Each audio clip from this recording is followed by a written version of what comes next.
হ্যাঁ, এতক্ষণে পুজো পুজো ভাইবসটা আসছে। জানি সবার বাড়িতে এতদিনের টুনি লেগে গেছে, আমরা একটু লেট বাট কই বাত নেই।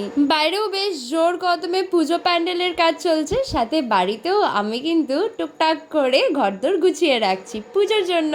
আর যেহেতু একদম বাড়ির বাইরেই আমাদের পুজো হয়, তাই জন্য থেকে থেকে বাইরের আওয়াজ তোমরা পেতে পারো, বাট কোনো ব্যাপার না, অ্যাডজাস্ট করে নিও, কারণ এখন তো পুজো, এই সাউন্ডটা শোনার জন্যই আমরা 365 দিন ওয়েট করে থাকি। আর লাইটগুলো তো আমি লাগাচ্ছিলাম, বাট আমি জ্বালাতে পারবো না আমি জানতাম, কারণ অনেকগুলো লাইট এখানে আছে, সবগুলোকে একসঙ্গে করে তারপর জ্বালাতে হতো।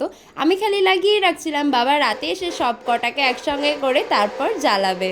আর রাতে বাবা বাড়ি আসার পর সেই সব লাইট খুলে আবার নিজের মতো সেট করে, কারণ আমি ভুলভাল লাগিয়েছিলাম। আর সব কটা লাইট একসঙ্গে জ্বালার পর এরকম দেখতে লাগছিল কিছুটা।